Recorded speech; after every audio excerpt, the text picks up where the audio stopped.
prévu par la Constitution du 1er août 2000, la Commission électorale indépendante a été créée en 2001. C'était le 9 octobre, pour être plus précis.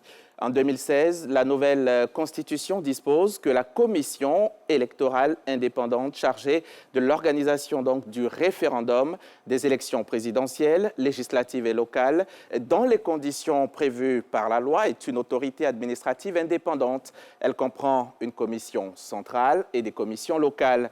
Dans le cadre de la prochaine révision de la liste électorale, le président de la CEI a rencontré le corps préfectoral le mois dernier à Yamoussoukro. L'objectif était de prévenir à des solutions immédiates susceptibles d'améliorer les modalités de la prochaine opération électorale. L'élection, justement, quel intérêt pour le citoyen, pour la Côte d'Ivoire? Quel rapport CEI, parti politique?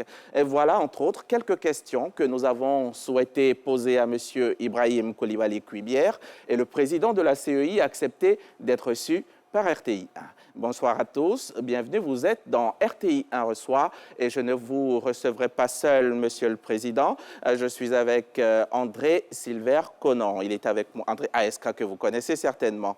ASK est le directeur de Réveil Hebdo et Régis Kofi aussi est avec nous. Lui est dans un autre de nos jolis studios ici à la RTI et il recueille les préoccupations des populations par téléphone, puis nous les transmet ici pour que vous y répondiez, Monsieur le Président. Et le code QR également est à votre disposition, très chers téléspectateurs. Vous allez l'apercevoir au bas de votre écran. Vous n'avez qu'à le scanner et vous poser votre question. On va donc démarrer tout de suite avec ce reportage de Davis Oyo, histoire de planter le décor. Considéré comme un moyen démocratique de choisir une ou plusieurs personnes par vote, l'élection est désormais un système incontournable dans la gestion d'une nation. En Côte d'Ivoire, l'on enregistre plusieurs types de scrutins pour permettre aux citoyens d'exprimer leur volonté, soit par le suffrage universel direct ou indirect. L'on peut citer l'élection présidentielle, législative, sénatoriale, régionale et municipale. Chaque processus électoral est organisé et supervisé par la CEI, Commission électorale indépendante, institution créée le 9 octobre 2001. Selon les observateurs, au-delà des élections apaisées, crédibles et sans violence, l'un des principaux défis d'une élection, c'est le taux de participation. Depuis l'élection présidentielle de 2010, le taux de participation est en régression. De 83,73% en 2010, le taux de participation est passé à 52,86% en 2015, avec une remontée en 2020 où l'on a enregistré 53,90%. Contrairement au taux de participation, le taux d'abstention est en progression. De 16,27% en 2010, le taux d'abstention est passé de 47,14% en 2015 à 46,10% en 2020. Ces chiffres suscitent beaucoup d'interrogations. Pourquoi cette régression du taux de participation? Avec une population composée de 70% de jeunes, les nouveaux majeurs se désintéressent-ils à la vie politique? Quels sont les mécanismes mis en place par la CEI pour faire comprendre aux populations l'intérêt des élections? Bonsoir, Monsieur le Président. Bonsoir, Monsieur Diaby. Bonsoir, ASK. Bonsoir. Monsieur le Président, c'est quand les prochaines élections en Côte d'Ivoire? L'élection présidentielle. Présidentielle et puis les locales. Mais en principe, les dates des élections sont prévues par la Constitution, notamment l'élection du président de la République. C'est en octobre 2025. Voilà. Le dernier samedi du mois d'octobre 2025. Ça tombe le 25 à peu près. Oui, 25 octobre. C'est ça. Et les législatives, ça va se faire en 2025 ou un peu plus tard? Un peu plus tard. Un peu plus tard parce que, vous savez, il y a eu des modifications constitutionnelles justifiant que le cycle puisse connaître aussi également des modifications. Donc, je pense que ça sera en début 2026 par là. D'accord. Et avant cela, bien entendu, il est prévu une révision de la liste électorale. Oui, nécessairement. D'accord. Nécessairement. On connaît la période? Oui, c'est fin septembre, début octobre. De cette année? De cette année, de 2024. Vous savez, on ne peut pas avoir d'élection sans faire une révision de la liste électorale qui est l'occasion d'enrôler les nouveaux majeurs sur la liste électorale. Donc, il est important pour nous de faire une révision. C'est un impératif? Ah oui, c'est un impératif, même si on ne le respecte pas très souvent à cause de l'affluence et puis de l'impact sur la population, mais on se donne ce devoir de le faire chaque année. Voilà, autant que faire se peut. Monsieur le Président, une élection. Oui. Définissez-nous ce que c'est qu'une élection et quelle est son importance. Avant de définir l'élection, je voudrais dire d'abord que nous venons de terminer un cycle électoral. Le cycle électoral, c'est le cycle qui comprend différentes élections, toutes les opérations électorales, à commencer par la révision de la liste électorale jusqu'à la dernière élection.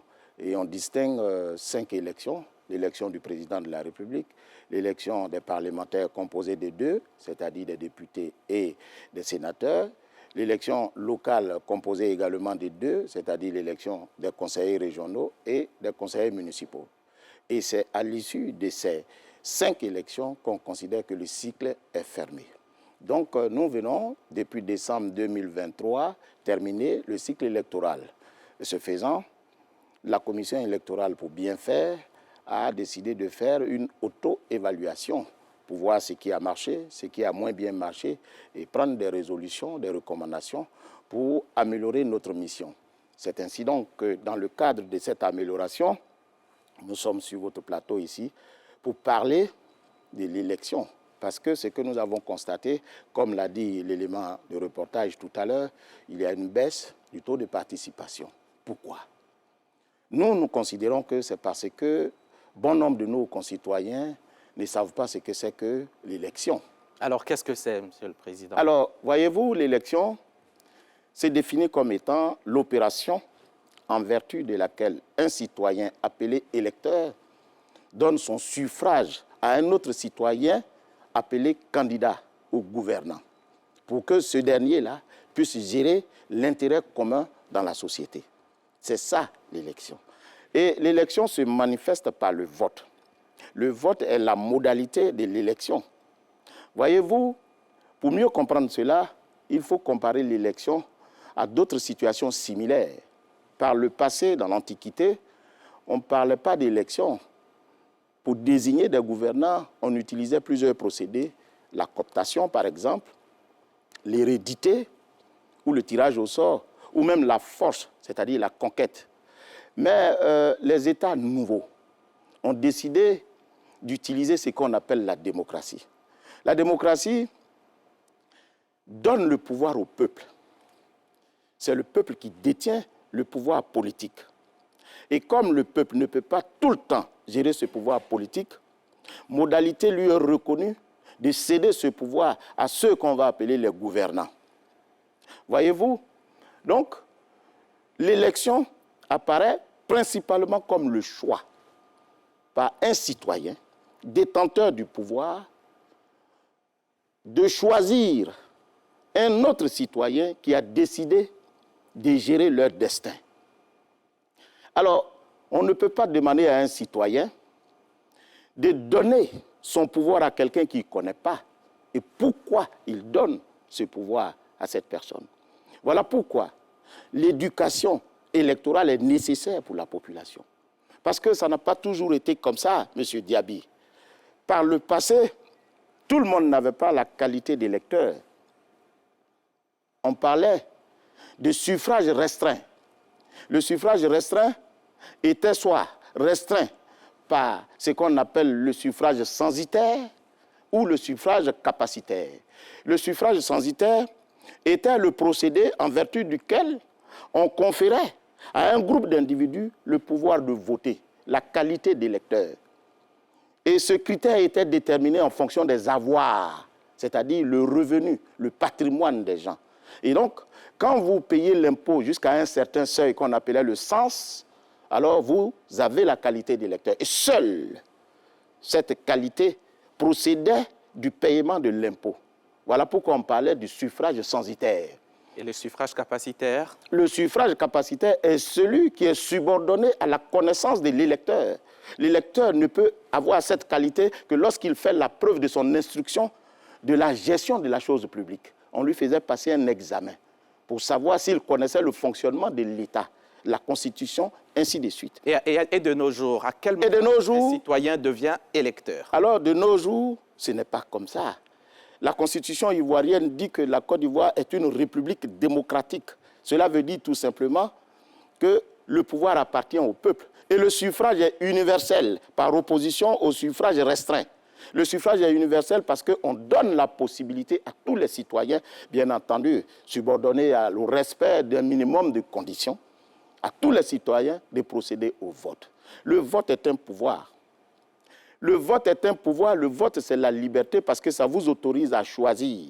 Mais ce choix n'est pas reconnu à tout le monde. D'ailleurs, choisir ou ne pas choisir est un critère d'identification entre l'homme libre et l'homme qui ne l'est pas. Alors quand on vous donne ce pouvoir, il faut que vous puissiez l'user en bon escient. Voilà pourquoi. Encore faut-il que vous remplissiez certaines conditions. Bien entendu, et c'est ainsi que l'article 3 du Code électoral, qui est la loi qui encadre l'élection, prescrit que il faut être ivoirien pour être électeur. Parce qu'il faut un lien affectif, il faut un lien d'attachement du citoyen à un territoire donné. C'est ce que certains auteurs appellent le lien amoureux dans l'élection. Il faut que le citoyen se sente uni par une histoire, par une culture, pour justifier son lien avec le candidat qui va venir. Ensuite, si vous êtes ivoirien, il faut que vous ayez l'âge. Un âge qui vous permette d'être raisonnable, de choisir en connaissance des causes. Parce qu'il s'agit d'un pouvoir que vous avez entre les mains, que vous allez concéder à un représentant en le faisant. Si aujourd'hui, M. Diaby, je vous demande de donner votre argent à M. Silver Kona, vous allez dire, mais qui est M. Silver Kona? Si, je pourrais le lui donner, il n'y a pas de problème. Ben, si vous êtes sûr de la probité de M. Silver Kona, ça veut dire que vous le connaissez. Tout à fait. Voilà pourquoi il est nécessaire pour l'électeur d'avoir conscience du choix qu'il fait. Voilà pourquoi on requiert l'âge de 18 ans. Et on considère que l'âge de 18 ans, qui est aujourd'hui l'âge aussi bien nuptial que l'âge électoral, permet ainsi à l'ivoirien, à l'électeur, de choisir en connaissance des causes celui pour qui il va donner son suffrage. Ceci étant acquis, il faut par la suite que l'électeur incarne une certaine probité. Voilà pourquoi le législateur dit qu'il faut que l'électeur jouisse de ses droits civils et politiques. Les droits civils et politiques peuvent se définir comme étant l'ensemble des droits reconnus à un citoyen dans son rapport avec l'État. C'est-à-dire qu'il y a les droits civils qui gèrent les relations entre vous et moi, et entre moi et puis M. Silver Kona, et entre M. Silver Kona et vous, c'est ça le droit civil. Mais le droit civil et politique s'inscrit dans la relation du citoyen avec l'État, c'est-à-dire sa participation à la gestion de la chose publique. À ce faisant, on lui demande d'incarner une certaine probité. Vous ne pouvez donner votre pouvoir à quelqu'un quand vous-même vous êtes représentatif, lorsque vous incarnez une certaine probité. Voilà pourquoi le législateur dit qu'il ne faut pas être frappé d'incapacité ou d'indignité. Et le législateur, à travers l'article 4, précise très bien les causes qui enlèvent la qualité d'électeur. Quelles sont ces causes? Mais ce sont, par exemple, la commission d'un crime, la condamnation à une infraction pénale, telle que le vol, l'abus de confiance, le détournement des deniers publics, le trafic d'influence, l'usage de faux, ainsi de suite. Alors, lorsque vous êtes frappé d'une telle condamnation, et bien entendu d'autres faits, l'article 4 précise très bien les interdits, les faillites non réhabilitées, etc. Et puis les décisions de justice qui vous enlèvent le droit de voter. Alors, ce faisant, lorsque vous n'avez plus ce droit, vous ne pouvez pas participer au vote. C'est-à-dire, vous ne pouvez pas donner le pouvoir que la démocratie vous donne. C'est-à-dire d'être le détenteur du pouvoir, vous ne pouvez pas concéder quelque chose que vous n'avez pas. D'où la nécessité de jouir de ses droits civils et politiques. Et la quatrième condition, il faut être inscrit sur la liste électorale. C'est l'inscription sur la liste électorale qui vous confère la qualité d'électeur. L'article 5 le dit très bien. Et quand vous remplissez toutes ces conditions, vous êtes autorisé à venir vous inscrire sur la liste électorale. André Silver. Monsieur, mais je voudrais terminer pour dire ceci. Voyez-vous, quand je fais ce développement, c'est pour exhorter nos concitoyens à prendre au sérieux le vote. Parce que le vote est très important. Voyez-vous, M. Diaby, en matière électorale, la contestation n'est ouverte qu'à l'électeur. Ça veut dire que celui qui est intéressé, c'est celui-là qui peut contester. Mais comment vous pouvez être dans une société et puis ne pas vous intéresser à la chose qui vous autorise à désigner la personne qui va être au devant de votre destin? il ne faut pas être en marge de votre vie. Vous devenez même un danger pour la société. Il faut que vous participiez à la gestion de la société en désignant vos dirigeants. Voilà pourquoi il y a un rapport étroit entre l'électeur et le candidat. Et c'est pour cette raison que cette instruction, qui est si nécessaire, a amené certains auteurs à dire que l'élection, c'est une matière qui est un luxe pour les pays en voie de développement parce que ça requiert une certaine instruction, une certaine compréhension du fonctionnement de l'État. Et fort de cela, et conformément à l'article 2 de la loi portant organisation de la Commission électorale indépendante, nous donnons, nous, Commission électorale, le pouvoir d'éduquer sur le plan électoral la population. Nous sommes sur votre plateau pour nous atteler à cette tâche-là. D'accord. Voilà. André? Monsieur le Président, 2 ou 3 questions très rapides. Allez-y. La première, tout à l'heure, vous avez dit, à propos de la présidentielle, qu'elle a lieu le dernier samedi du mois d'octobre. Évidemment, selon le mandat de 5 ans. Et parlant donc des législatives, vous avez dit, je pense que ça aura lieu le premier trimestre 2026. Autrement dit, vous vous basez sur quoi pour penser? Comment? Vous vous basez sur quoi pour penser que? Ben, il est arrivé, vous savez, en réalité, tous les délais pour accomplir l'élection, pour réaliser l'élection, sont plus ou moins prévus. Mais il arrive que depuis un certain moment, les mandats n'arrivent pas à leur terme. Vous vous rappelez, il y a des moments donnés où c'est parti à plus de 5 ans, où c'est parti à moins de 5 ans, de sorte que souvent, lorsque on ne termine pas l'exécution d'un mandat, on s'accorde pour organiser les élections pour que les choses se fassent conformément à la loi. Alors, donc, voilà pourquoi je n'ai peut-être pas cette précision. J'ai dit, pour ce qui est de l'élection du président de la République, c'est prévu par la Constitution. Pour les autres élections, c'est certainement prévu, mais comme les choses n'ont pas été en son temps respectées comme il se devait, voilà pourquoi je dis certainement c'est en début du mois, comme on appelle de l'année 2025. Autrement dit, sur ce point, ce n'est pas très clair. Concernant donc la révision de la liste électorale, quand est-ce qu'il y a eu la dernière révision? Ben, c'est en 2022. 2022, en fait, 2021-2022. Vous savez, à un moment donné, compte tenu de la charge financière justifiée par ces différentes opérations, nous les faisons à cheval sur 2 ans. Voilà pourquoi ça donne l'impression qu'on ne l'a pas fait pour certaines années. Sinon, en 2022-2023, nous avons fait la révision de la liste électorale. Mais c'est toujours à cheval sur 2 ans. Donc, voilà. Autrement dit, vous violez vous-même l'article 6 du code électoral qui dit très clairement que la liste électorale est tenue à jour annuellement par la CEI. Vous violez cela? Non, nous ne violons pas, nous faisons une application intelligente de la loi. C'est une façon de dire que vous violez. OK. Parce que voyez-vous, en fait, ce que je voulais dire, voyez-vous, même si la loi le dit et que la population ne répond pas à ce que la loi a dit, nous utilisons les artifices comme la loi nous le permet pour faciliter l'accomplissement de cette mission-là. C'est pour cette raison que nous le faisons. Voilà. Il y a une loi, il faut la respecter. Oui, c'est ça. Et là, vous ne la respectez pas. Mais non, c'est la loi. Vous voyez, quand le législateur ou le constituant dit au juge, c'est en fonction de votre intime conviction que vous rendez la justice, est-ce qu'il n'y a pas la loi? Il y a la loi. Mais il lui dit, vous rendez la justice selon votre intime conviction. L'intime conviction, c'est le pouvoir discrétionnaire qu'a celui qui exécute la loi d'apprécier son application sur le terrain. Et c'est cette faculté que nous nous donnons pour que la loi puisse atteindre son objectif. Ce n'est pas violer la loi, c'est une application intelligente de la loi. Monsieur le Président, les élections intéressent de moins en moins les Ivoiriens. C'est ça. Pourquoi? Bon, l'explication que nous pouvons donner pour le moment, c'est... Ils refusent même de se faire enrôler, parce que je sais que vous avez pour objectif, un objectif de vouloir capter à peu près 6 millions d'électeurs lors d'une opération d'enrôlement, mais il y a à peine 600 000, 800 000. Je crois que votre plus fort taux, c'était 900 000 lors d'une opération. C'est exact. Qu'est-ce qui explique cela? Mais nous pensons, à notre niveau, qu'il faut accroître la sensibilisation, l'éducation électorale. Il y a d'autres facteurs que d'autres personnes plus habilitées que moi pourront peut-être démontrer cela sur d'autres plateaux. Mais pour nous, il faut renforcer l'éducation électorale.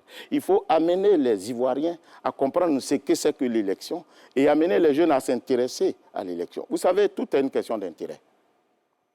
Il faut dire aux Ivoiriens que c'est l'élection qui leur permet de désigner leurs gouvernants. Et pour cela, il faut qu'ils viennent se faire enrôler sur la liste électorale.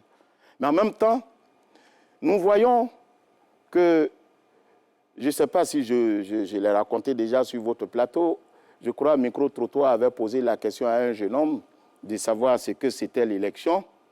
Et le jeune homme a dit l'élection, c'est une opération qui consiste à désigner un gouvernant. Il comprend deux étapes. L'élection à proprement parler et la crise post-électorale. Voilà comment ce jeune homme il a défini ce que c'était l'élection. Il lie intimement l'élection à une crise. Est-ce que ce facteur aussi ne fait pas peur à la population? Question que nous nous posons tous. Est-ce que les acteurs sont donc désignés et sont donc montrés du doigt je ne dirais pas ça comme ça, mais nous tous, nous sommes intéressés.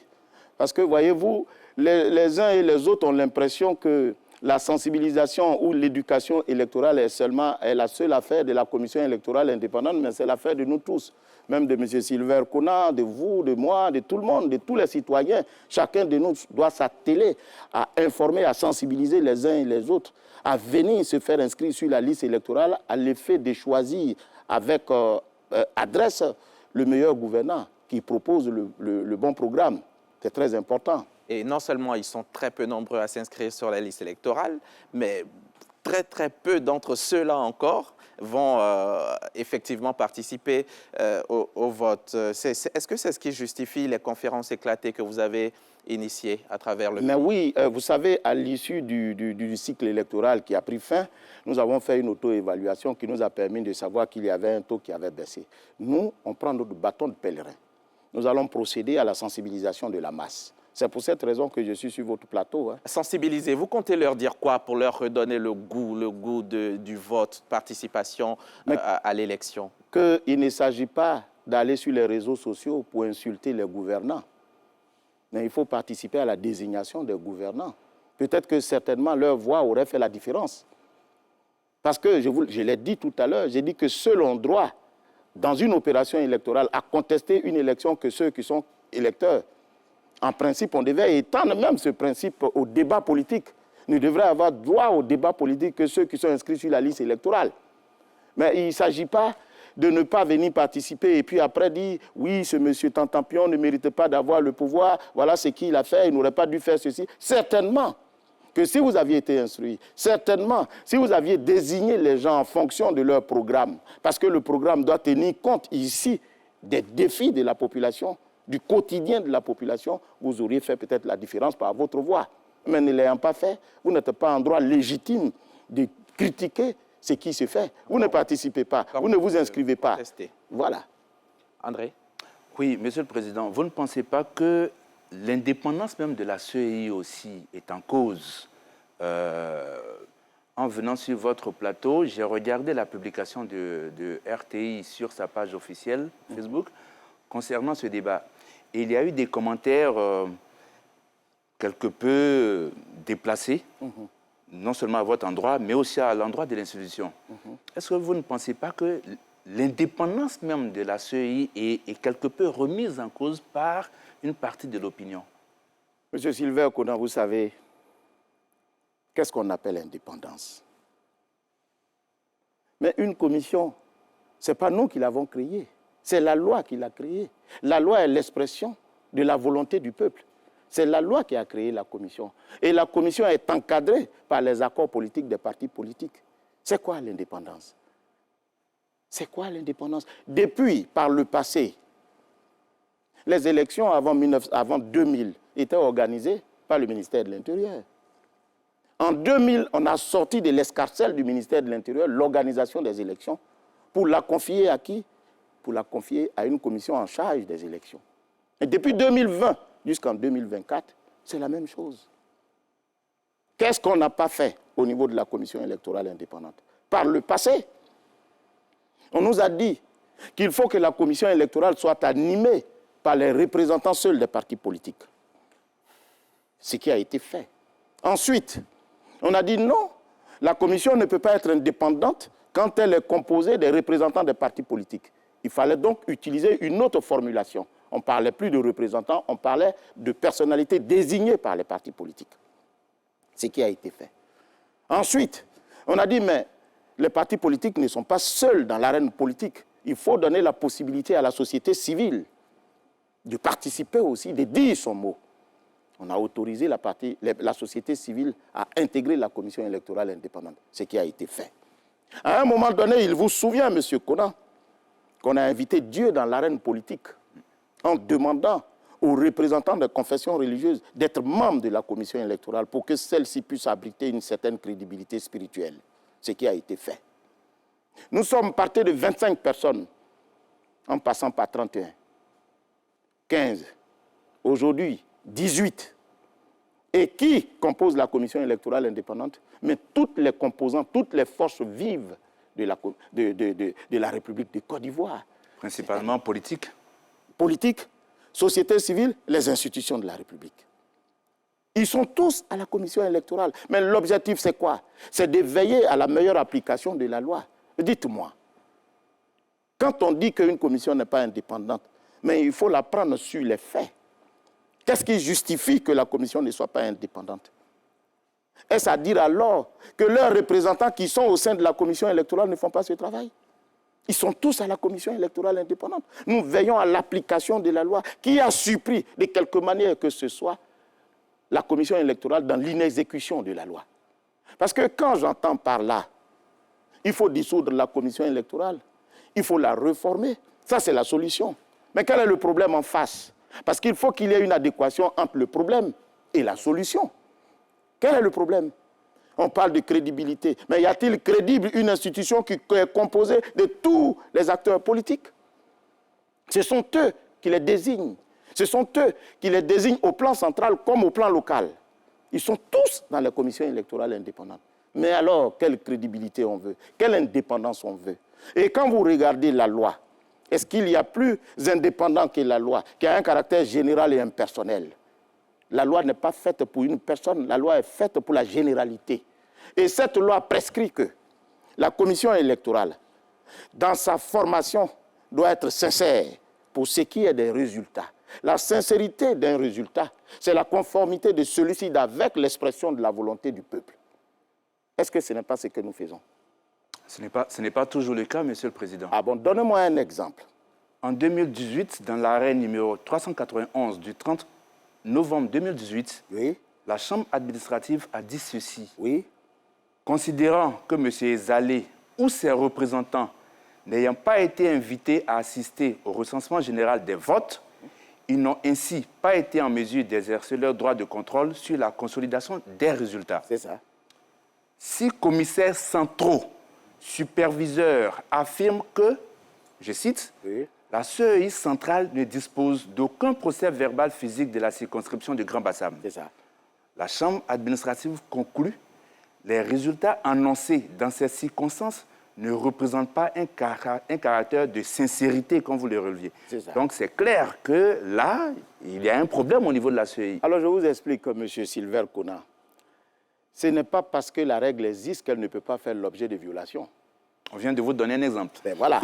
Alors je vous dis que c'est parce que justement, il se peut faire que la commission électorale, dans l'exécution de sa tâche, puisse se méprendre sur l'application de certaines dispositions. Voilà pourquoi le législateur prévoit la contestation. Qui vous l'a dit? Mais c'est une juridiction qui vous l'a dit. Et la conséquence de cette décision, c'était laquelle? Ils ont repris l'élection. Mais c'est cela le sens de la loi. Vous avez l'impression, pourquoi on crée les infractions? Mais on crée les infractions parce qu'on veut un ordre rétabli dans la société. Alors on vous dit, voilà ce qu'il faut faire, voilà ce qu'il ne faut pas faire. Mais si vous faites ce qu'il ne faut pas faire, on sanctionne. On aurait été pris à défaut si la contestation n'avait pas été portée devant les juridictions habilitées à le faire. C'est en ce moment qu'on dirait que oui, mais le processus électoral n'est pas crédible, n'est pas sincère. Mais la sincérité procède aussi bien des actions de la commission électorale, mais que de tous les acteurs dans le processus électoral, y compris le contentieux.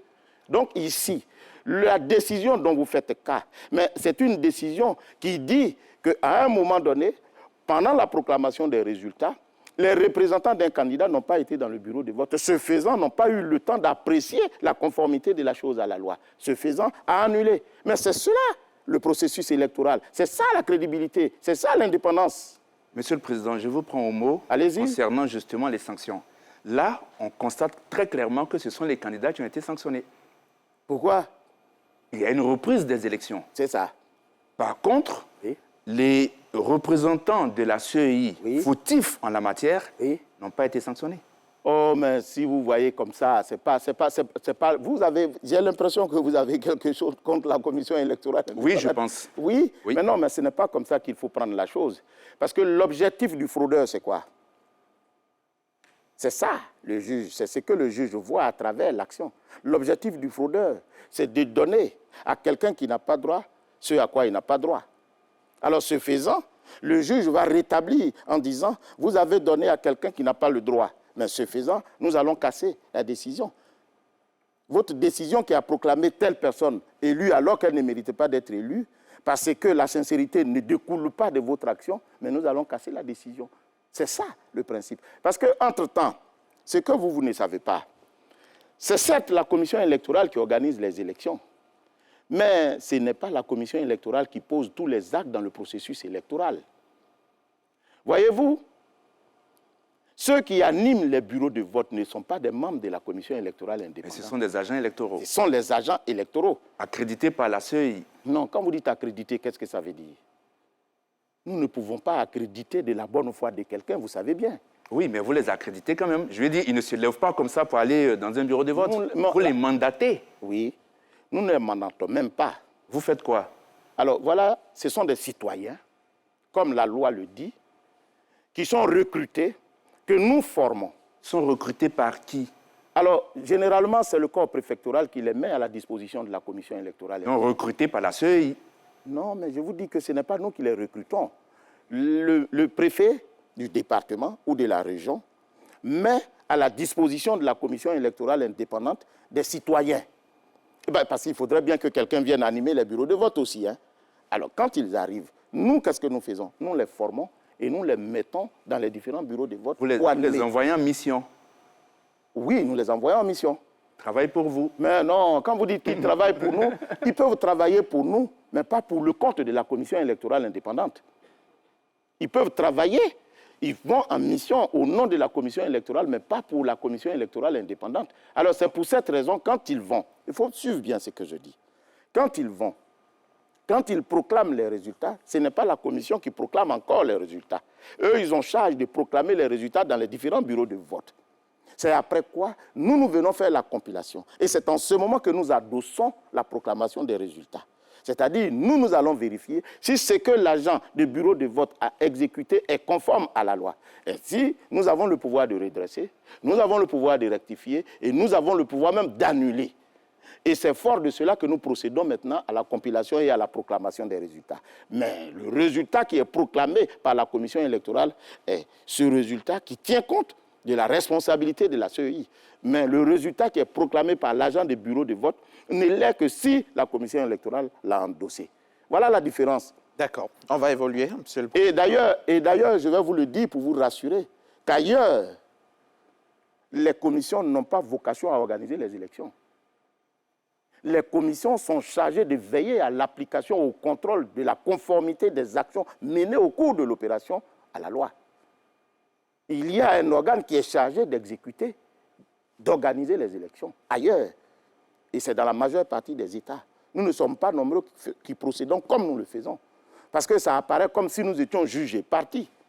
Et c'est ce qui vous trompe justement. Vous aviez l'impression que les agents des bureaux de vote sont mandatés, sont accrédités par la commission électorale. Ce faisant, nous endossons tout ce qu'ils font dans un bureau de vote. Mais ce n'est pas comme ça. L'agent des bureaux de vote qui a été mis à la disposition de la commission électorale par le préfet est formé pour qu'il soit... Formé par qui? Est formé par la commission.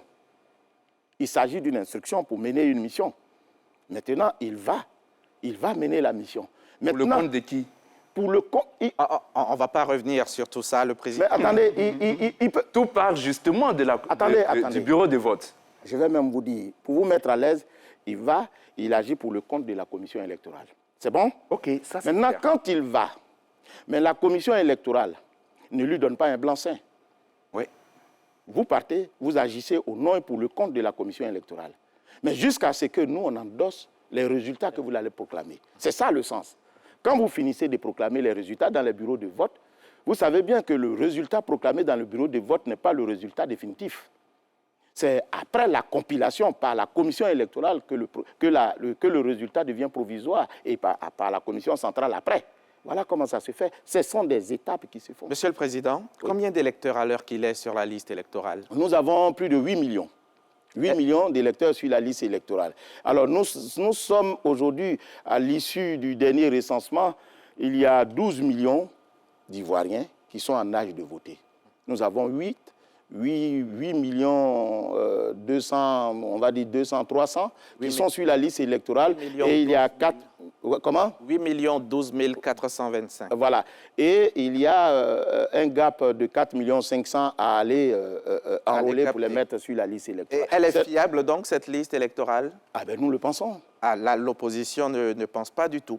L'opposition ne la trouve pas fiable, ne la trouve fiable que pour le parti au pouvoir. Ah, vous savez, il y a quelque chose qui nous échappe tous. L'élection n'est bonne que lorsqu'elle est gagnée par le candidat.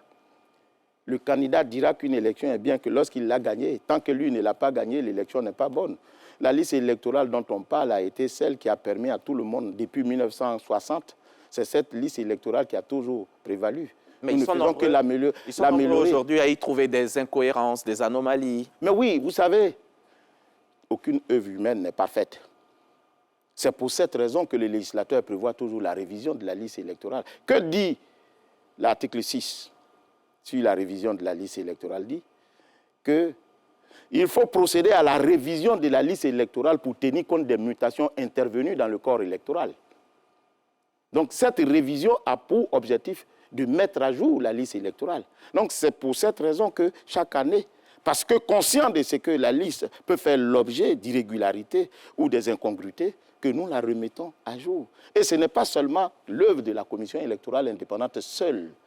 Elle peut procéder aussi bien de l'initiative, aussi bien des journalistes que de tous les acteurs de la société. Voilà pourquoi, chaque fois que nous lançons l'opération de la révision de la liste électorale, avant, nous rencontrons les partis politiques pour recueillir leurs observations que nous considérons pertinentes. Et c'est dans ce cadre, d'ailleurs, je vous me permettez de le dire, que nous avons reçu un parti politique, le PDCI, qui nous avait fait état de beaucoup d'irrégularités, semble-t-il, sur la liste électorale.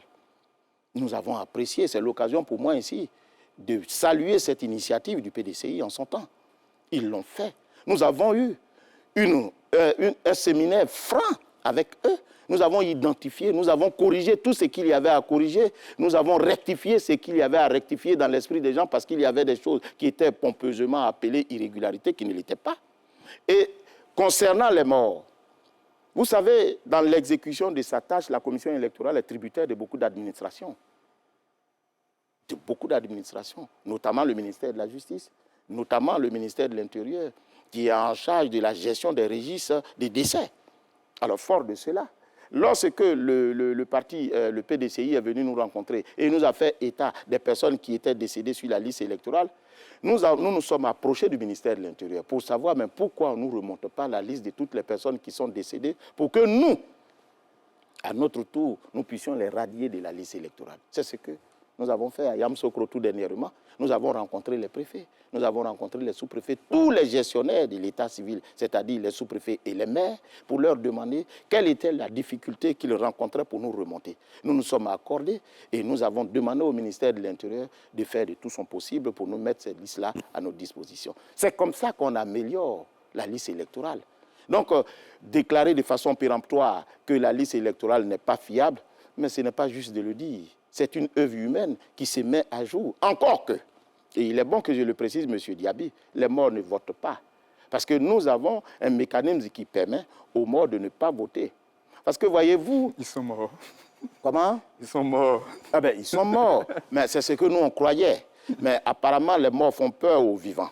au point de penser qu'il s'invite au débat électoral. Parce que voyez-vous, quand le citoyen qui a décidé de venir se faire enrôler, il y a 2 bases de données que comment on appelle ça, nous renseignons. La première base de données, c'est celle qu'on appelle la base de données alphanumérique, concernant la filiation, les noms, professions, etc., le sexe, etc., sur la liste. Ensuite, il y a une base de données qu'on appelle la base de données biométrique. On prend la photo de ses yeux, l'iris, et puis les empreintes digitales des 10 doigts. Il semble que la biométrie est unique à chaque personne. Monsieur Sylvain Kona ne peut pas avoir ses empreintes ailleurs, jusqu'à preuve du contraire. Et comme vous et comme moi. Donc, ce faisant, le jour que l'un d'entre nous va nous précéder de l'autre côté, évidemment, personne ne pourra se substituer à lui pour venir voter à sa place. C'est pour cette raison, quand vous arrivez dans un bureau de vote, il y a toujours une petite tablette. La tablette biométrique qui vous permet de vous identifier. Et si vous ne portez pas l'empreinte digitale de celui qui est parti, celui à qui vous voulez vous substituer, mais la tablette va vous rejeter. La tablette qui ne fonctionne pas toujours. Bon, il faut être positif. Nous utilisons, vous savez, tout ceci vient de l'organisation et de la formation. Ça, je vous le concède. Ce n'est pas partout que la tablette ne marche pas. Monsieur le Président, les morts, ils font peur parce qu'il y a des candidats magiciens qui arrivent à faire voter des morts. Hein. Ça existe, ça peut exister. Si vous voyez qu'ils font autant peur à d'autres candidats. Bon, comme c'est une possibilité et non une certitude, nous n'avons pas peur. Quid des leaders politiques radiés de la liste depuis 2020? Oui, qu'est-ce que vous voulez que je dise? C'est cette polémique qui anime, qui ravive un peu les débats politiques, mais il ne s'agit pas d'une affaire de la Commission électorale indépendante, M. Sylvain Kona. Vous êtes d'accord avec moi? C'est l'article 3 qui dit que pour être sur la liste électorale, il faut jouir de ses droits civils et politiques, entre autres, et ne pas être frappé d'incapacité ou d'indignité. Donc nous n'avons pas de guéguerre contre qui que ce soit. À l'occasion de la révision de la liste électorale, nous écrivons au ministère de la Justice: donnez-nous la liste de toutes les personnes qui sont déchues de leurs droits civils et politiques. Je ne souhaite pas, mais si M. Diaby, vous vous trouvez sur cette liste, on va vous radier de la liste électorale. Parce que dit l'article 6 ? L'article 4 plutôt dit quoi? N'est pas électeur celui qui est frappé d'indignité ou d'incapacité, notamment lorsqu'il a commis un crime, lorsqu'il est condamné pour des faits de vol, etc., etc. Mais si vous vous trouvez dans ce cas et que le tribunal vous a déchu de vos droits civils et politiques... Qui sont les concernés? Qui sont ceux qui sont frappés par ces cas ici? Mais bon nombre de citoyens. C'est parce qu'il y a... Parmi les leaders politiques, Monsieur le Président. Mais pourquoi vous parlez de polémique sur la toile, ce n'est pas tous les citoyens de ce pays. En fait, il y a des gens qui veulent nous envoyer sur le cas de Monsieur le Président Gbagbo, Monsieur le ministre Monsieur Blé Goudé, Monsieur le Président Soro Guillaume, ainsi de suite. Mais chaque jour que Dieu fait, même le jeudi passé, la semaine passée, nous avons reçu du ministère de la Justice la liste des personnes, toutes les juridictions qui, par leur décision, enlèvent aux citoyens le droit de participer à la gestion de la chose publique, mais nous sont transmis au casier électoral et nous en tirons les conséquences. C'est tous les jours. Peut-être qu'il y a des citoyens qui sont plus illustres que les autres, d'où leurs cas font jaser, mais sinon, en réalité... et ceux dont vous venez de citer les noms, c'est à ceux-là que vous avez dit que s'ils s'inscrivent 1000 fois, ils seront 1000 fois rejetés. Alors, ça a certainement été mal pris, mais l'esprit n'était pas malveillant. On vous a trouvé condescendant? Oui, voilà. Loin de moi une idée de condescendance. Retenez tout simplement que c'est l'article 3 qui le dit. Pour être sur la liste électorale, il faut jouir de ses droits civils et politiques. Ces personnes ont été condamnées. Alors, quand le journaliste me pose la question de savoir, mais à quel moment ces personnes peuvent venir se faire inscrire sur la liste électorale, je réponds aux journalistes pour dire, c'est dans 2 cas. Le premier cas, soit ils ont purgé la peine de la condamnation, soit l'infraction a été amnistiée. Alors, l'amnistie se distingue de la grâce, parce que l'amnistie, c'est l'oubli. C'est l'oubli. Et la grâce, c'est le pardon. L'oubli fait de vous un homme neuf, comme si vous n'avez jamais été condamné. Et donc, vous revenez sur la liste électorale. Vous n'avez même pas besoin de vous inscrire à nouveau. C'est-à-dire que dès que vous êtes radié de la liste électorale à la suite d'une condamnation, votre inscription sur la liste électorale est suspendue momentanément, jusqu'à ce que l'événement qui justifie sa suspension disparaisse. C'est ça l'objectif. Donc, je leur dis, tant que cette condamnation demeure, Mais il ne s'agit pas de venir tenter ou surprendre la bonne volonté, la bonne foi de la commission électorale en venant s'inscrire. Il faut attendre que cet événement disparaisse, qui peut disparaître soit parce que vous avez purgé la peine, soit parce que vous êtes amnistié. Voilà, c'est ce que j'ai dit. C'est à qui de radier quelqu'un sur la liste électorale? Mais c'est à la commission électorale indépendante. C'est ce que la loi dit. La loi le dit. Il faut radier les personnes qui ne jouissent pas de leurs droits civils et politiques. C'est tout le sens de l'article qui dit qu'il faut mettre à jour la liste électorale en tenant compte des modifications intervenues dans le corps électoral. Mais entre autres modifications, c'est ceux qui, par le passé, jouissaient de leurs droits civils et politiques et à un moment donné, n'ont plus de droits civils et politiques. Donc il faut les sortir. On a parlé aussi à un moment donné de basculement automatique. Oui. Il y a bien une différence avec le contentieux, non? Oui, en fait, je vous l'ai dit, la commission électorale innove chaque fois. Quand on finit un cycle électoral, on réfléchit. On essaie de voir la meilleure méthode. Et on s'est dit, mais comme les Ivoiriens ne viennent pas, vous avez posé la question de savoir qu'est-ce que nous mettons en place pour exhorter les gens à venir. Nous avons voulu procéder par ce qu'on appelle la technique du basculement automatique. C'est-à-dire, nous allons nous rapprocher de l'ONESI. L'ONESI, qui est quand même l'Office national de l'état civil et de l'identification, qui est donc en charge de délivrer les cartes nationales d'identité et autres, bien entendu, autres attributions. Et nous voyons l'ONESI pour lui dire, tous les Ivoiriens qui ont 18 ans, il faut nous les donner et nous allons les mettre directement, systématiquement, automatiquement sur la liste électorale, comme ça se fait ailleurs. Et à l'occasion de la révision de la liste électorale, nous allons saisir le ministère de l'Intérieur pour savoir ceux d'entre eux qui jouissent encore de leurs droits civils et politiques, ceux d'entre eux qui vivent encore au niveau du ministère de l'Intérieur. C'est comme ça qu'on l'avait prévu. Mais nous avons mis le processus en place. L'ONESI est en train de s'atteler à cela, mettre tous les mécanismes pour que, bien entendu, en accord avec les partis politiques, nous allons mettre en place un modus operandi pour voir comment on peut faire ce basculement. Mais ça fait partie des solutions à l'inertie de la population quant à l'inscription sur la liste électorale. D'accord. Monsieur le Président, on va prendre quelques questions des téléspectateurs par QR code et ensuite on va rejoindre Régis Kofi. Vous pouvez donc prendre note, Monsieur le Président. Il y a Arnaud Kofi qui nous dit « Bonsoir, messieurs. Pour quelqu'un qui est sur la liste, qui a perdu sa carte d'identité ou sa carte électorale, comment fait-il pour voter?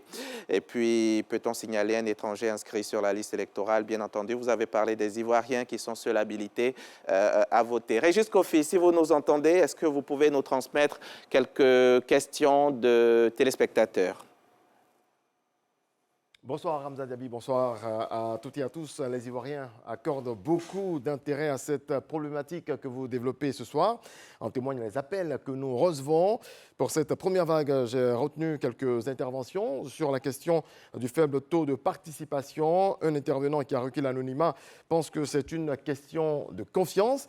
Pour lui, le président est nommé par l'exécutif et certains membres sont issus du parti au pouvoir, selon ses dires. Monsieur Kofi nous appelle de la commune du Plateau. Selon lui, ce faible taux se justifie aussi par le fait de la transhumance des électeurs. Il souhaite une sensibilisation à ce niveau. Et puis, monsieur Koro à Issia a une préoccupation au niveau du timing. Est-ce qu'avant 2025, tous les contentieux seront pris en compte pour des élections crédibles? Sa question. Et puis on va terminer par ces félicitations de M. Diakité, qui est le maire de la commune de Minignan. Il avait quelques appréhensions avant le scrutin, mais ses doutes se sont dissipés. Il se dit satisfait de l'organisation de la CEI, la commission électorale indépendante. C'est tout pour cette première vague. Monsieur le Président, c'est à vous. Alors, c'est toujours le problème de la crédibilité. On dit que le président de la République est nommé par le président de la République. Le président de la commission électorale est nommé par le président de la République. Oui. Mais avant, il est élu. La nomination vient matérialiser l'élection du président de la commission électorale indépendante. De quoi s'agit-il? Conformément aux dispositions de la loi portant organisation de la commission électorale indépendante, il est dit que sont membres de la commission électorale indépendante des personnalités désignées par le président de la République, une personnalité désignée par le président de la République, ce n'est pas moi. Ensuite, une personnalité désignée par le ministère de l'Intérieur, ce n'est pas moi. Une personne, comme on appelle, 6 personnalités désignées par la société civile, une personnalité désignée par le Conseil supérieur de la magistrature au titre des institutions, c'est moi, et 4 personnalités désignées par le parti ou groupement politique au pouvoir et 5 personnalités désignées par les partis de l'opposition. Ça fait, en principe, au départ, on était 16. Et ces 16 personnes viennent se réunir et puis elles vont procéder à une élection d'un président à l'intérieur des 16 personnes, de cette assemblée composée des 16 personnes. C'est ainsi que j'ai fait acte de candidature au même titre qu'un autre commissaire. Et je suis sorti vainqueur parce que, ayant acquis à ma faveur 9 suffrages contre 6 pour l'autre, voilà comment je suis devenu président. Élu, il fallait que cette élection soit matérialisée par un acte de nomination. Donc la nomination qui est faite par le président de la République procède de mon élection. Donc ce n'est pas juste de dire que j'ai été nommé, mais j'ai été élu. D'accord, Président. Faible taux qui s'explique par la transhumance. Oh non, pas du tout. Pas du tout, au contraire. Au contraire, la transhumance devait augmenter le taux de participation, puisque la transhumance, ce n'est même pas le même problème. La transhumance consiste tout simplement à faire voter quelqu'un dans une zone où la personne ne réside pas, où la personne n'est pas domiciliée. C'est tout, à des fins électorales. C'est ça la transhumance. C'est-à-dire, vous violez la disposition qui dit que pour être dans un lieu, pour voter, il faut que vous y soyez domicilié ou résident. Ou que vous payiez. Une activité... Voilà, c'est cela.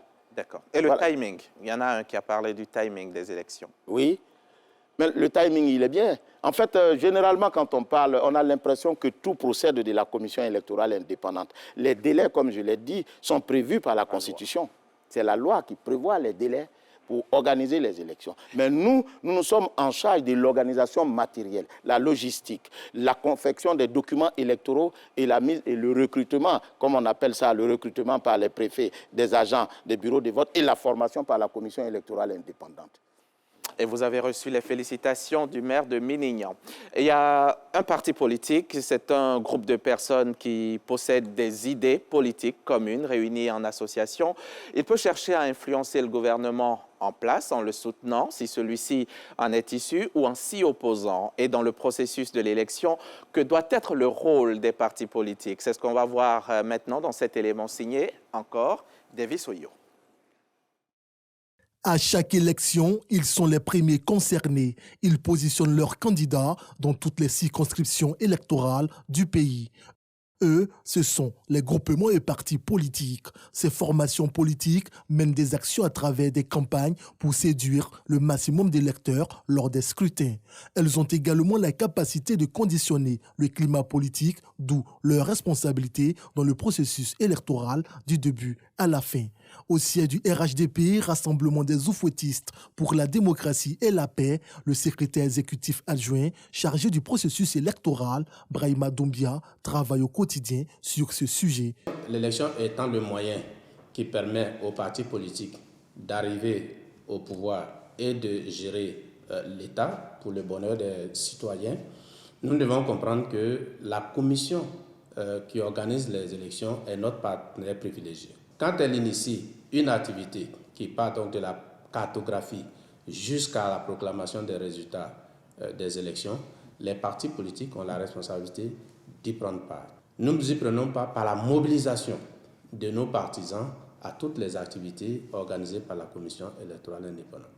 Nous y participons par la tenue des discours sur nos programmes, mais également dans la tenue de discours qui permettent d'avoir un climat apaisé, de faire en sorte que les élections soient un jeu et que ça ne se transforme pas en bataille, en violence. Pour des élections apaisées, transparentes et sans violence, le PPACI, Parti des peuples africains Côte d'Ivoire, et le FPI, Front populaire ivoirien, se sentent également concernés. Ils entendent jouer pleinement leur rôle pour le respect du résultat des urnes. L'importance des partis politiques dans le processus électoral est essentielle. D'abord, ils doivent contribuer, et j'allais même dire, ils doivent veiller à ce que le processus électoral soit un processus fiable, consensuel, pour donner un résultat qui sera accepté par tous. Et nous pensons même qu'à un moment donné, à chaque étape, il faut qu'on fasse une pause pour faire l'évaluation, pour comprendre effectivement si le processus tient la route, autrement dit, pour être en mesure de corriger les éventuelles erreurs. Voilà, à mon sens, ce que les partis politiques devraient faire pour que le processus électoral se passe très bien et que tout le monde participe aux élections dans la paix et dans la joie, pour que le meilleur gagne. Oui, il est bien évident que c'est un système, je dirais même, de partenariat. Nous sommes au début parce que nous sommes des acteurs politiques. Nous sommes au début parce que nous portons les aspirations aussi d'une partie de la population. Donc nous devons être intégrés autant au début dans le dialogue et les échanges qui débouchent sur les différents textes, les différentes lois, dans le déroulement même du processus en nous intégrant, notamment pour des questions telles que le cadrage électoral, telles que le découpage électoral, tel que le processus en lui-même. Donc il est important que les partis soient intégrés dans cette démarche-là. Enfin, nous sommes aussi les garants de cette cohésion nationale. Nous sommes l'expression de la Constitution à travers des pouvoirs dévolus qui sont des pouvoirs pour porter la critique, pour porter la contradiction, et faire en sorte que toutes les aspirations soient prises en compte. À 15 mois de la présidentielle d'octobre 2025, partis au pouvoir et opposition affûtent leurs armes. Ils ont une volonté commune, faire briller la cohésion nationale avant, pendant et après la période électorale. Monsieur le Président, les groupements ou partis politiques, à part le fait qu'ils présentent des candidats aux élections, quel est leur rôle qu'ils doivent jouer pendant le processus électoral? Ah, mais les partis politiques ont un rôle très important dans le processus électoral. C'est le deuxième fondement de la démocratie. La démocratie, c'est de donner le pouvoir au peuple. Mais le peuple ne peut pas à tout moment exercer ce pouvoir-là. Voilà pourquoi il le concède à ses représentants. Et généralement, ces représentants procèdent des partis politiques. C'est pour cette raison que la Constitution prescrit en son article 25 que les partis politiques concourent à l'expression du suffrage. Ça veut tout dire. Concourir à l'expression du suffrage, c'est exhorter la population à choisir le meilleur des candidats. Et le parti politique qui a pour objectif de conquérir le pouvoir d'État par le biais de l'élection doit s'atteler à cela. C'est-à-dire, premièrement, éduquer la population. Parce que le parti politique est comme un pêcheur à la ligne. Il va à la pêche à l'électeur pour conquérir le pouvoir. Il devra mettre au bout de son hameçon, mais un appât qui est comestible pour le poisson, c'est-à-dire pour le peuple. S'il met un appât qui n'est pas comestible, mais sa ligne reviendra sans poisson, donc sans électeur. Voilà pourquoi il est important pour le parti politique, entre autres missions, premièrement, de participer à l'éducation de la masse. Parce que l'objectif d'un parti politique, c'est le bien-être de la population. Il veille au bien-être de la population. Il vient proposer à la population son produit. Et pour cela, il faut qu'avec adresse, il identifie le problème, le quotidien de la population. Et quand il va identifier le problème de la population, il doit adresser en deuxième élément une solution qui soit en adéquation avec le problème. Moi, je vous dis que j'ai faim, et puis vous me donnez de l'eau. Mais ça ne correspond pas à mon problème. Mon problème, c'est la faim. La solution, c'est la nourriture. Quand je vous dis que j'ai soif, mon problème, c'est la soif. La solution, c'est de l'eau. Quand je vous dis que je suis malade, mon problème, c'est la maladie. La solution, ce sont les soins médicaux.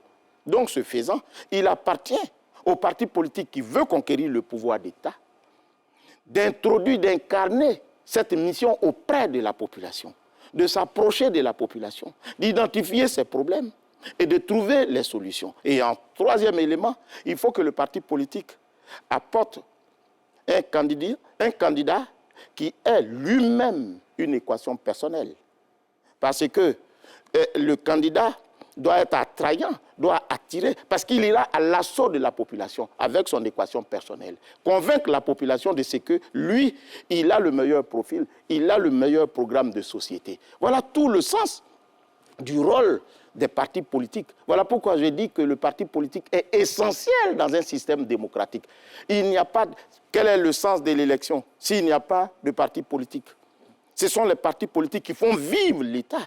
C'est pour cette raison que autant il y a un parti au pouvoir, mais autant il y a un parti de l'opposition, des partis dans l'opposition, pour veiller sur l'application effective de ce que le peuple a décidé à travers la loi. Mais M. Diaby, M. Kouna, regardez comment l'État fonctionne. Parce que nous sommes dans le cas de l'éducation de la masse ici. Regardez comment l'État fonctionne. Le président de la République est l'exécutif. Vous savez pourquoi on dit qu'il est l'exécutif? Mais parce qu'il est chargé d'exécuter la loi.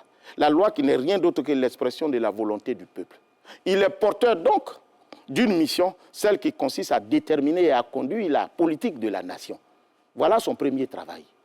Ensuite, l'autre institution qui est le Parlement, à qui l'État, le peuple confie son pouvoir. Mais c'est de faire quoi?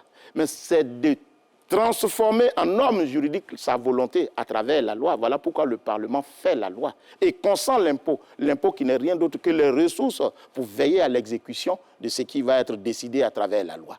Voilà.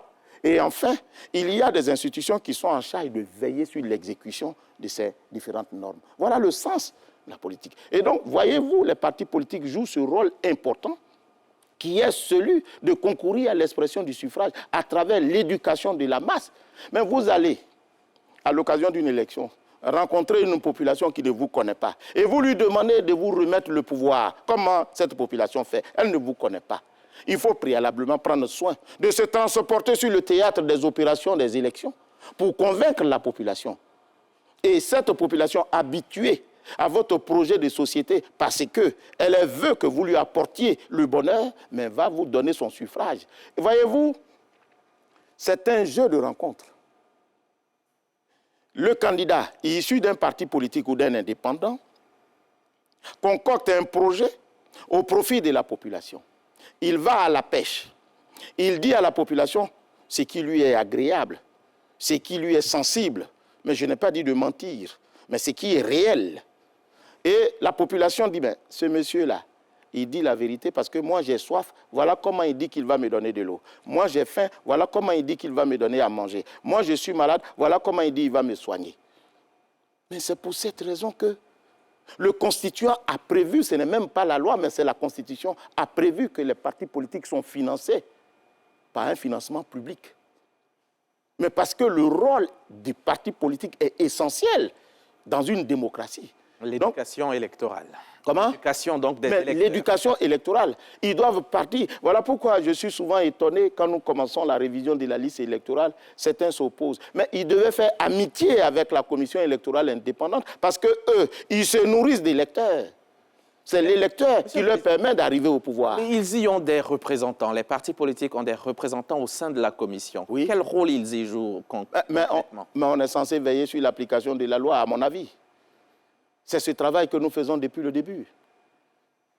Les représentants des partis politiques sont tous au sein de la commission électorale indépendante. Nous veillons à l'organisation de la loi, comme on appelle des élections, à travers l'application de la loi. C'est ce que nous faisons. André Silver. Oui, en définitive, les partis politiques sont au sein de la commission, mais sont les mêmes qui, justement, contestent encore les procédures. Alors, vous ne pensez pas que ce serait intéressant de faire simple, comme au Sénégal, où vous étiez, justement, pendant la présidentielle, oui. Où la Sénat, la Commission électorale nationale autonome, oui.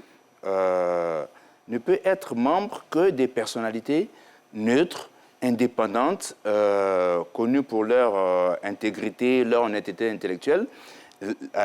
Au Sénégal, ils vont plus loin. Ils disent ne peuvent être membres de la Sénat des magistrats en activité, dont vous ne serez sans doute jamais président là-bas, les parents jusqu'au 2e degré des candidats à la présidence, les membres d'un groupe de soutien à un parti politique.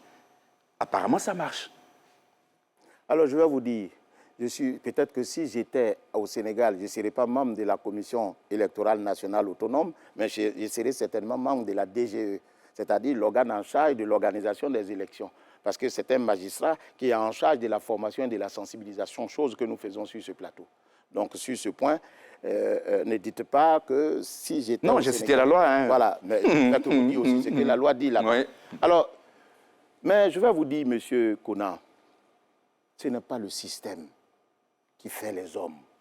Ce sont les hommes qui font le système. Vous avez beau jeu de prendre tous les systèmes que vous voulez, mais tant que les hommes ne sont pas pétris d'une certaine responsabilité, mais vous allez échouer. Au Sénégal dont vous parlez, même les procès-verbaux ne sont pas stickés. Mais c'est le ministère de l'Intérieur qui organise les élections là-bas. C'est les magistrats qui proclament les résultats là-bas. La Commission nationale de recensement des votes.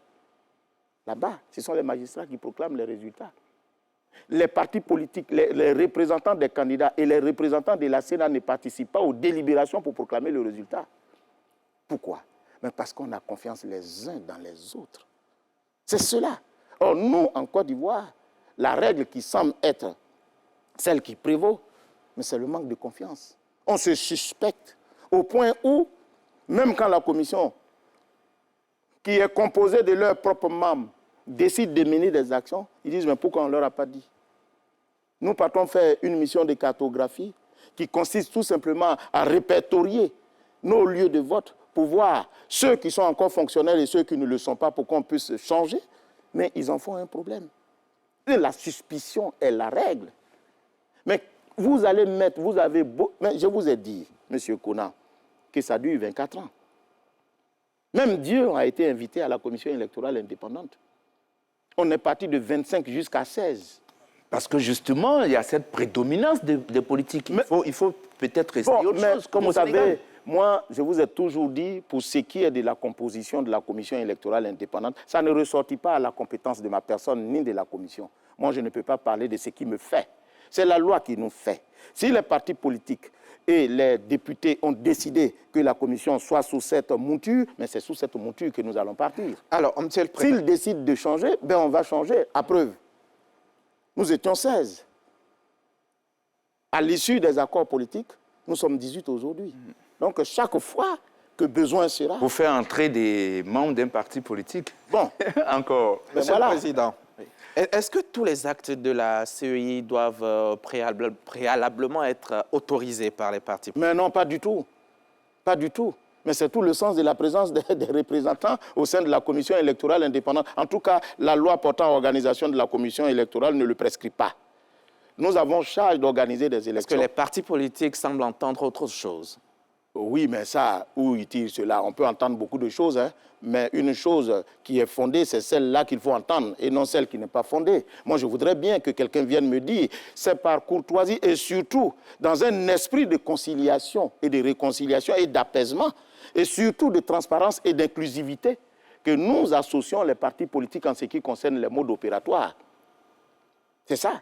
Nous, quand on veut entreprendre une opération électorale, nous invitons les partis politiques. Bon, venez. Voilà ce que nous voulons faire. Qu'est-ce que vous en pensez? C'est par courtoisie. Sinon, la loi ne nous le prescrit pas. Parce que nous voulons qu'il y ait le maximum de confiance. Mais malgré tout ça, moi, vous n'avez pas remarqué, M. Konan, vous qui avez l'esprit perspicace, vous n'avez pas remarqué que c'est toujours la même chose. À la veille des élections, on crée une crise institutionnelle et on mélange la commission électorale, on replace des gens et on repart comme en 14. Vous n'avez pas remarqué ça depuis 24 ans? Depuis 2000. Et on recommence les... Bon, alors que moi, j'ai bien envie, vous qui avez l'esprit à ces choses, mais dites-moi, est-ce qu'il ne faut pas regarder aussi dans le sens de tous ceux qui pourvendent la commission électorale indépendante? Est-ce que ce n'est pas là-bas le problème? Parce que qu'est-ce qu'on n'a pas essayé? Mais quand je vous ai décrit tout à l'heure la rencontre entre un projet de société pertinent d'un candidat, d'avec l'instruction de la population quant au choix judicieux de ce programme, est-ce que la commission électorale a quelque chose à voir là-dedans?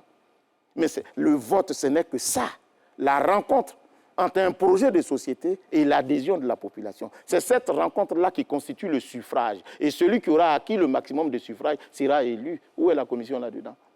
La commission ne fait que faciliter cette rencontre-là. C'est tout, à travers les dispositions prévues par la loi.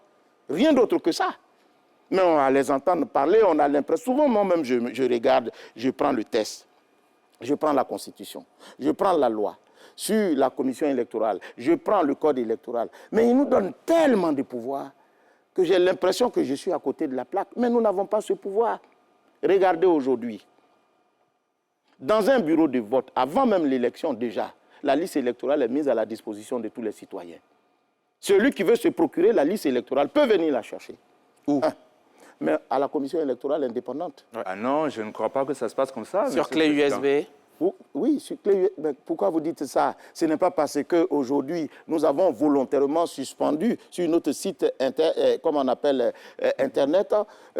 la diffusion de nos activités, parce que quand on est en fin d'un cycle, on remet beaucoup de choses dans l'ordre.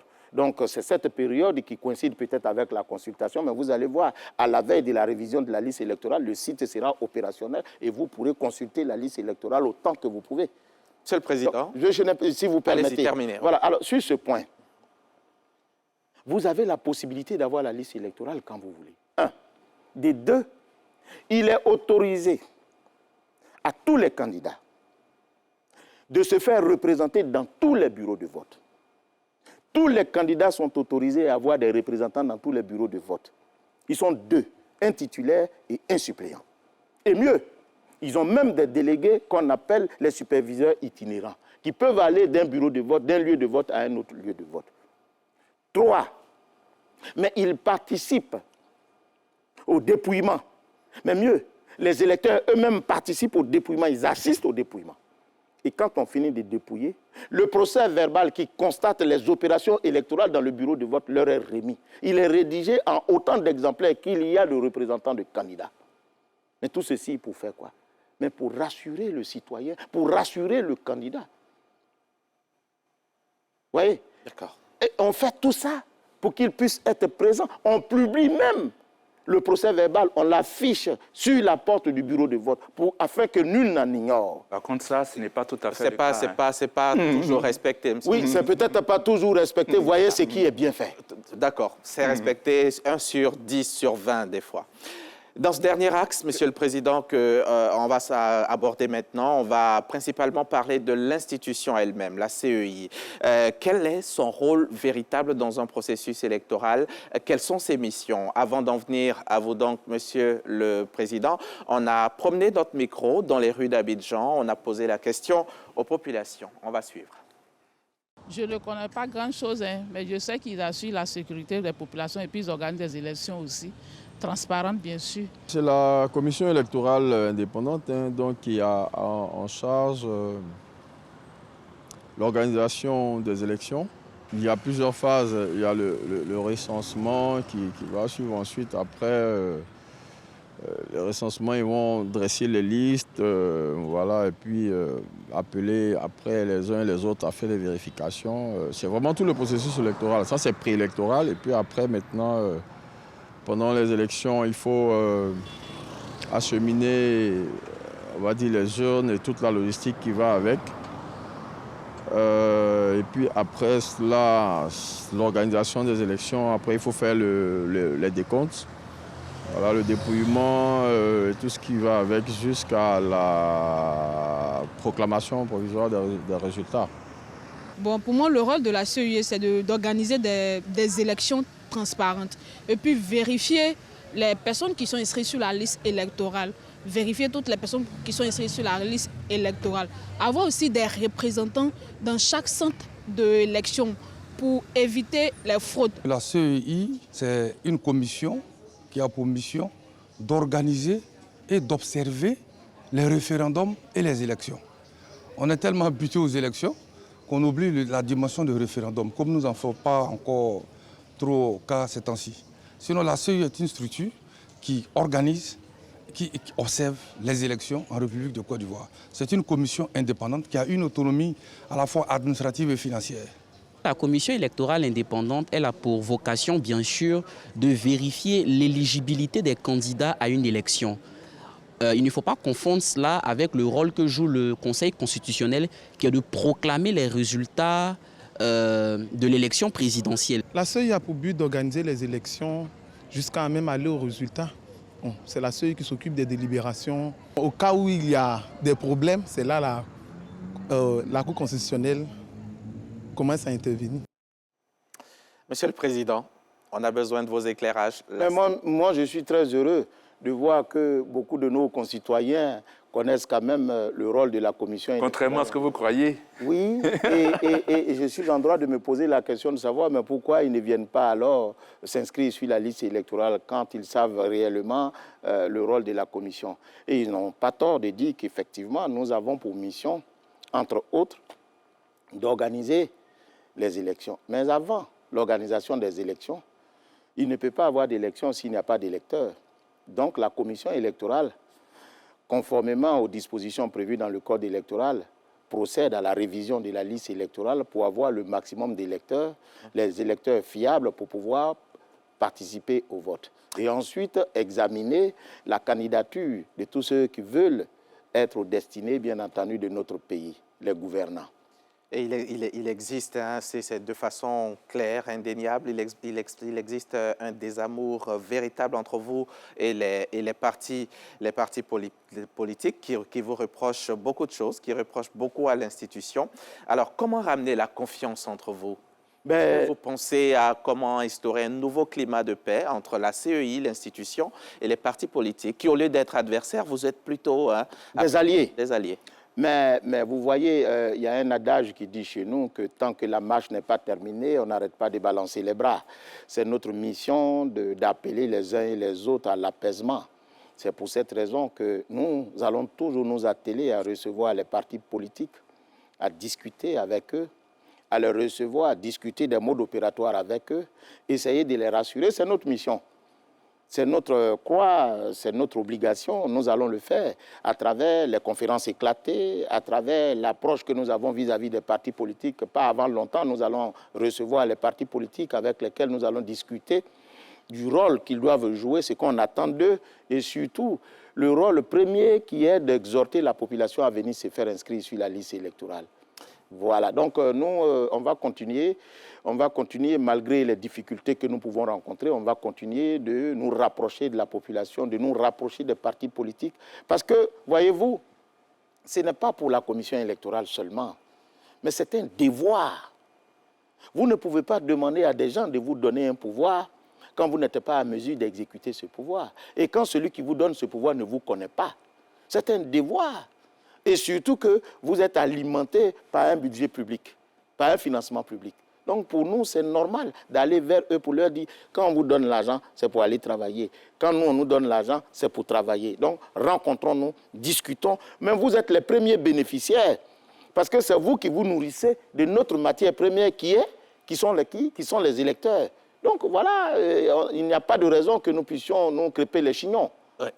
Monsieur le Président, avant de donner la parole à SK, parlez-nous un petit peu de cette nouvelle cartographie qui, pour l'opposition, justement, a une allure de nouveau découpage électoral.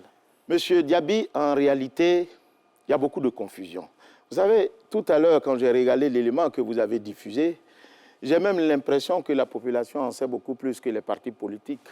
Ou alors ils font de la mauvaise foi. Ou bien ils font de la mauvaise foi. Bon, moi, je ne le dirai pas comme ça parce que moi, ce sont mes alliés. Même s'ils le contestent, moi, ce sont mes alliés. Voyez-vous, il y a deux types de découpage. Il y a le découpage administratif et il y a le découpage électoral.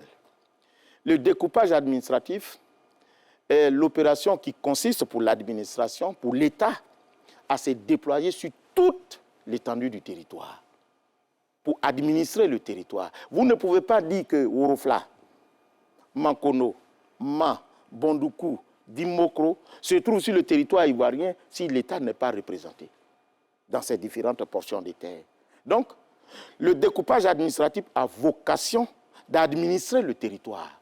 Et c'est pour cette raison qu'elle stratifie cette structuration à travers la région, à travers le département, à travers la sous-préfecture, et à travers les villages.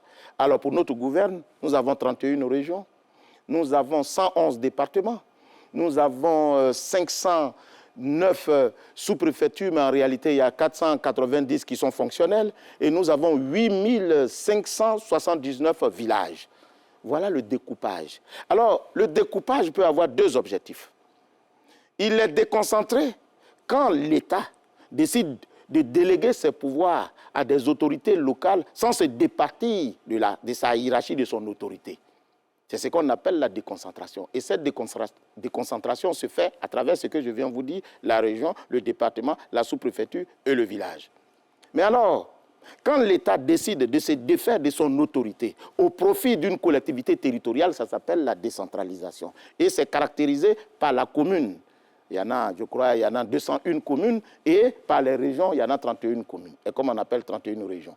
Voilà le découpage administratif qui répond à l'administration du territoire. Contrairement au découpage administratif, le découpage électoral a une vocation électorale. Il s'agit de subdiviser le territoire en circonscriptions électorales pour y effectuer les opérations électorales. Première chose, il faut rattacher un électeur à une circonscription. Et deuxième, il faut donner un poids à la circonscription électorale. C'est-à-dire, voyez-vous, d'ailleurs, il est bon de préciser qu'il n'y a que l'élection des parlementaires qui requiert un découpage électoral. Parce que l'élection du président de la République, c'est qu'une seule circonscription. C'est toute l'étendue du territoire. Et puis l'élection locale, c'est-à-dire l'élection des conseillers régionaux et des conseillers municipaux, se confond avec le découpage administratif. Donc le seul découpage électoral qui prévaut, c'est les députés et les sénateurs. Et à ce niveau, c'est une façon de donner un poids à une circonscription électorale en disant que cette circonscription électorale, en fonction de la densité de la population, en fonction du nombre de localités qui s'y trouvent et en fonction de sa superficie, on y affecte un coefficient qu'on appelle le coefficient de pondération, qui est sur une échelle de 100. On prend 55 pour la population, 20 pour le nombre de localités et 25 pour la superficie. Et c'est en fonction de ça, multiplié par 255 sièges, et on trouve le siège qu'il y a dans chaque circonscription. Voilà l'intérêt du découpage. Donc le découpage est une opération qui se fait aux fins d'élection, visant donc à identifier la limite d'un territoire pour y attacher un électeur et pour donner un poids à une circonscription. Alors quand la loi dit que c'est la commission électorale qui prend l'initiative du découpage électoral. Mais contrairement au découpage administratif qui ressortit exclusivement de la compétence du ministère de l'Intérieur qui fait la proposition au gouvernement, nous, c'est le découpage électoral, comme nous sommes chargés de l'élection. Voilà ce que nous faisons. Alors quand on va sur le terrain pour faire le répertoire, pour constituer le répertoire de nos lieux de vote, on dit on s'en va faire un découpage électoral. Mais on ne fait pas un découpage électoral comme ça. C'est le répertoire que nous partons. Quand vous finissez de faire un travail, mais vous faites le point. Parce qu'il y a des lieux que nous utilisons qu'on appelle les lieux publics. D'une année à une autre année, ces lieux publics peuvent être transformés en école, peuvent être transformés en marché. Donc nous faisons le point avant nos opérations électorales pour constater si ces lieux-là sont encore fonctionnels. Si oui, on les garde. Sinon, on essaie de trouver des palliatifs. D'où l'intérêt de faire une mission de cartographie sur le terrain qui n'a rien à voir avec le découpage, encore moins le découpage électoral. Monsieur le Président, ces partis politiques avec la société civile, ils ont publié un communiqué dans lequel ils disent clairement que l'opération a débuté il y a un mois sans qu'aucune autorité de chez vous, de votre institution ou même du ministère de l'Intérieur n'ait songé à en informer officiellement ni les partis politiques, ni les organisations de la société civile, etc. Ce n'est pas vrai. D'abord, aucun test ne le dit. Aucun test ne dit cela. C'est une mission qui est dévolue exclusivement à la commission électorale indépendante. C'est une cartographie. C'est pour aller voir si les lieux où on va faire l'enrôlement, qui se trouvent être les lieux qui vont être finalement des bureaux de vote, si ces lieux-là sont fonctionnels. Et quand nos équipes vont sur le terrain, il y a plusieurs autorités que nos missionnaires rencontrent. Le préfet, le sous-préfet, les autorités locales traditionnelles, les élus locaux, pour ensemble discuter des lieux où on va tenir les élections. Mais ce n'est pas un découpage, c'est les lieux où les gens vont aller se faire enrôler. C'est les bureaux de vote. Les lieux de vote. André Silver, votre dernière question, on a fini, Monsieur le Président. Ah d'accord. Bon, à mon avis, c'est un faux procès que les politiques font à la CEI concernant la cartographie électorale. À la bonne heure. Oui. Mais j'ai une question qui, pour moi, est assez importante. D'autant qu'elle nourrit beaucoup de fantasmes. C'est concernant la publication par le citoyen des résultats sortis des urnes, comme on le voit très souvent, comme on l'a vu récemment au Sénégal, il y a un article, je souhaite que vous l'interprétiez pour nous, que vous l'expliquiez. C'est l'article 39, où il est dit... De quel code? Du code électoral. D'accord. Il est interdit à toute personne physique ou morale non habilitée à cet effet de publier ou de diffuser des estimations de vote ou des résultats de sondage sous quelque forme que ce soit, à partir de quelque lieu que ce soit, à compter de la publication de la liste électorale définitive. Qu'est-ce que vous comprenez? Est-ce que moi, en tant que journaliste, je me rends dans un bureau de vote à Angré.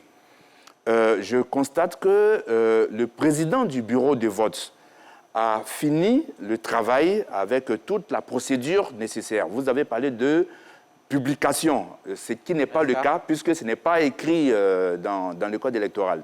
Pas ça. La publication des résultats dans le bureau de vote. La proclamation. Non, la publication, l'affichage des résultats. Est-ce que moi, je peux prendre la capture de ces résultats et publier sur ma page officielle? D'abord, je voudrais vous dire que quand je parle, le code électoral n'est pas ma seule source d'inspiration. Parce que il y a le code électoral et il y a les textes subséquents qui viennent soutenir le code électoral comme les décrets d'application. Les décrets qui commandent à l'exécution de la loi sur le terrain. Donc, vous allez voir que dans notre mode opératoire, qui est une règle qui vaut, il est dit là-dedans qu'il faut publier les résultats. Il faut proclamer les résultats et les publier. Ça fait partie de notre mode opératoire. Voilà pourquoi je m'en inspire.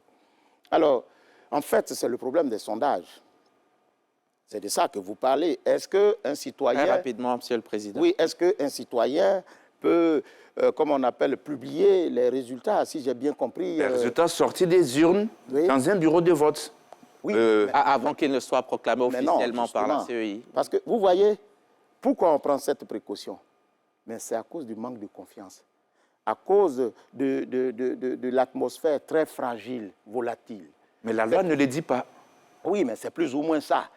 C'est plus ou moins ça. Voyez-vous, ailleurs, ça se fait, ça s'appelle les tendances. On part de ce qui existe pour donner des tendances après un échantillonnage qui est fait. Mais la Côte d'Ivoire est telle qu'aujourd'hui, venant d'où nous venons, il est bon d'être prudent. Voilà pourquoi le législateur dit qu'il ne faut pas s'hasarder sur ce terrain. Il faut attendre d'abord la proclamation officielle de l'organe qui est en charge des élections. Mais cela nourrit justement les suspicions. On va prendre une question. Régis Kofi, si vous nous entendez, une question pour Monsieur le Président et il va conclure avec sa réponse. Alors, une seule question, nous en avions plusieurs, mais on va rester sur cette question. Monsieur Conan nous appelle de Boaké. Comment expliquer que dans un bureau de vote, le nombre de votants est supérieur au nombre d'inscrits? D'accord. Et à cela, je vais ajouter, Monsieur le Président, pour que vous boucliez avec une seule prise de parole. Les partis politiques qui exigent une réforme de l'institution vous demandent la composition de la CEI qui doit devenir véritablement indépendante dans sa composition comme dans son fonctionnement, le contrôle des actes et documents électoraux, particulièrement le renouvellement de la liste électorale et son audit, le découpage électoral actuel qui est très injuste et dont la réforme est requise depuis plusieurs années, le réexamen de certaines dispositions de la Constitution et du Code électoral. Et si les questions à débattre sont nombreuses, elles sont malheureusement les mêmes qui ont été déjà soulevées à plusieurs reprises et qui n'ont jamais eu de réponse satisfaisante de la part des autorités de la CEI. Mais d'abord, je voudrais dire qu'il ne faut pas prendre un cas pour en faire une généralité. En principe, le nombre de votants, en principe, ne doit pas être supérieur au nombre d'inscrits. Bien sûr. Parce que comment vous faites? Je vous ai dit qu'il y a des candidats qui ont des baguettes magiques. Bon, par contre, cette magie nous échappe. En principe, vous votez que quand vous êtes inscrit sur la liste électorale. Il y a des cas exceptionnels où on autorise des gens qui ne sont pas dans le bureau de vote, c'est des cas exceptionnels, c'est ce qu'on appelle souvent des personnels d'astreinte, leur permettre de voter dans un lieu où ils ne sont pas inscrits. Mais ce n'est pas dans tous les cas. Donc, c'est rare ce qu'il vient de dire, nous n'avons pas connaissance de cela. Mais la loi a prévu le règlement d'une telle situation. Si d'aventure, il y a plus de votants que d'inscrits, au moment de la computation, au moment du dépouillement des bulletins, et qu'on le constate, automatiquement, le mode opératoire requiert qu'on puisse enlever, sortir, sans dépouillement, le nombre en surplus des bulletins de vote avant le dépouillement. Je ne sais pas si vous voyez. Si il y a 50 personnes qui sont inscrites sur la liste électorale et il y a 60 personnes qui ont voté, ça veut dire qu'il y a 10 personnes de plus. On considère que toutes les personnes du bureau de vote ont voté. Il y a 10 personnes de plus. Donc, quand on va compter avant le dépouillement qui consiste à ouvrir pour voir le suffrage exprimé au profit du candidat par l'électeur, on procède par sortie 10 bulletins sans les ouvrir et puis on va sur la base des 50 ans. C'est comme ça que ça se fait. Allez-y pour ce qui est de l'audit. Mais la révision, il n'y a pas meilleur audit que la révision de la liste électorale. De quel audit on parle?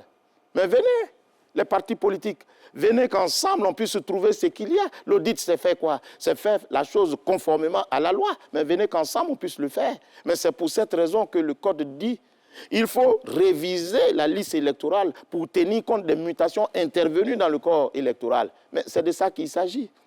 Et donc la révision a plusieurs objectifs. Premièrement, actualiser les données, enrôler les nouveaux majeurs, radier les personnes qui sont décédées, radier les personnes qui sont déchues de leurs droits civils et politiques et toutes les personnes indûment inscrites sur la liste électorale. C'est tout le sens de l'audit. Donc pourquoi voulez-vous qu'on fasse un audit en dehors de la révision de la liste électorale? Mais c'est ça l'audit. Les gens ont l'impression qu'il faut auditer la liste électorale par des règles magiques. Comme vous parlez de magie, ça semble avoir des... Nous avons malheureusement terminé, Monsieur le Président. Voilà. Le temps qui nous a imparti est arrivé à son terme. Voilà donc pour cet autre numéro. Je ne vous ai pas empêché de dire quelque chose. Ah ben si, je voudrais, avec votre permission, M. Diaby, vous remercier. Oui, vous remercier M. Kona pour cet exercice que je trouve très important, parce que c'est ce que nous allons faire. Demain, je serai à l'ENA pour entretenir les jeunes. C'est la conférence inaugurale. Voilà, c'est la conférence inaugurale pour parler de la matière électorale. Je voudrais donc exhorter la population à participer à toutes les opérations électorales, parce qu'il y va de l'intérêt de notre pays. Vous ne pouvez pas donner le pouvoir à quelqu'un que vous ne connaissez pas, mais pour donner le pouvoir, il faut que vous-même vous vous intéressiez à la chose. Voilà pourquoi j'exhorte les citoyens à venir à nos différents guichets pour s'instruire, pour apprendre la matière électorale, pour le bien-être de la Commission, pour une élection apaisée pour le bonheur de la Côte d'Ivoire. Merci. Et voilà donc pour cet autre numéro de RTI 1 reçoit. Merci à vous, Monsieur le Président, président donc de la CEI, Commission électorale indépendante. Merci d'avoir accepté de venir nous instruire ce soir sur tout ça pendant 90 minutes. Merci à l'ensemble de vos collaborateurs. Beaucoup sont ici avec nous ce soir. Quant à moi, je salue tous mes collègues, toutes celles et ceux grâce à qui cette émission a pu se tenir. Merci à toutes les dames là-haut, Mariette Alangba, Arlène Poka, Mongbe Timité, Astou Touré, Matena Konate, F. Boué, Marie-Paul Vey et la Red Chef Afisiata Dosso Karamoko. Merci aux différents cadreurs et à tous les autres techniciens. André Silver Conan, merci beaucoup. Merci à vous, chers téléspectateurs. Merci de votre confiance et à mardi prochain pour un autre numéro de RTI 1 reçoit.